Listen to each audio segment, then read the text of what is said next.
एक फौजी की कहानी। ये कहानी एक भारतीय सैनिक की है जो वियतनाम में युद्ध के लिए गया था।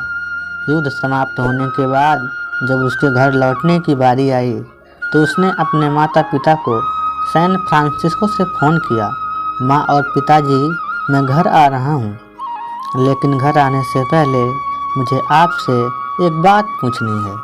मेरा एक दोस्त है जिसे मैं अपने साथ घर लाना चाहता हूँ, क्या मैं उसे ला सकता हूँ? बिल्कुल बेटा, ये भी कोई पूछने की बात है। हमें तुम्हारे दोस्त से मिलकर बहुत खुशी होगी, माता पिता ने जवाब दिया। लेकिन पहले एक बात आप लोग जान लें, सैनिक बोलता गया। युद्ध में वह बहुत बुरी तरह से घायल हो गया है। उसने एक बारूदी सुरंग पर पैर रख दिया था और उसमें उसने अपना एक हाथ और एक पैर गंवा दिया है। उसके पास कोई जगह नहीं है जहां वो जा सके, इसलिए मैं उसे अपने साथ रहने के लिए लाना चाहता हूँ। उसकी यह बात सुनकर उसकी माँ बोली, बेटा, तुम्हारे दोस्त के बारे में जानकर हमें बहुत दुख हुआ। हो सकता है हम उसके रहने के लिए कोई जगह तलाश कर सकें।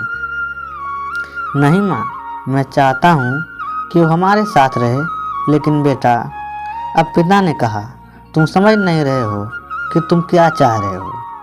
इस तरह का अपाहिज व्यक्ति हमारे लिए कितना बड़ा बोझ होगा।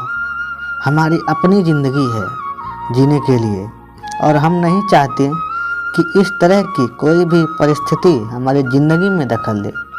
मेरे हिसाब से तुम्हें अकेले घर आना चाहिए और अपने दोस्त को वहीं छोड़ देना चाहिए। वह अपनी ज़िंदगी जीने के लिए कोई न कोई रास्ता निकाल ही लेगा। यह सुनकर उस सैनिक ने फ़ोन रख दिया।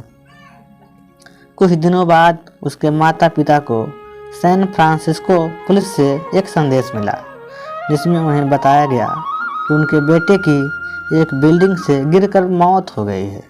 पुलिस के हिसाब से एक सुसाइड केस था।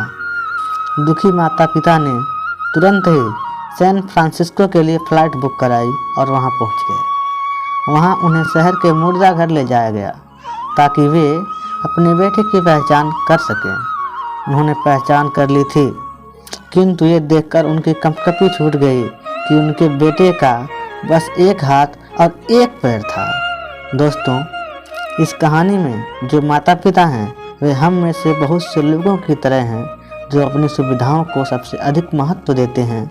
वे उन लोगों से प्यार करना या रहना या समय बिताना चाहते हैं जो दिखने में अच्छे हैं, स्वस्थ हैं या फिर जिनके साथ रहकर उन्हें मज़ा आता है। वे ऐसे लोगों को पसंद नहीं करते जो देखने में स्वस्थ, सुंदर या स्मार्ट नहीं हैं, या जिनके साथ वे मज़ा नहीं कर पाते, या जो किसी भी रूप में उनके लिए असुविधाजनक है।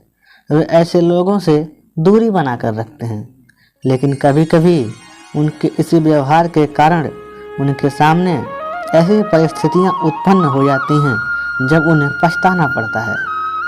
आइए लोगों को वे जैसे हैं वैसे ही अपनाएं और ज़रूरत पड़ने पर उनकी मदद करें। जी हाँ दोस्तों, यह कहानी अगर आपको अच्छी लगी हो तो प्लीज़ वीडियो को लाइक और चैनल को सब्सक्राइब जरूर कर दीजिएगा। दोस्तों, मिलते हैं नेक्स्ट वीडियो में, तब तक के लिए।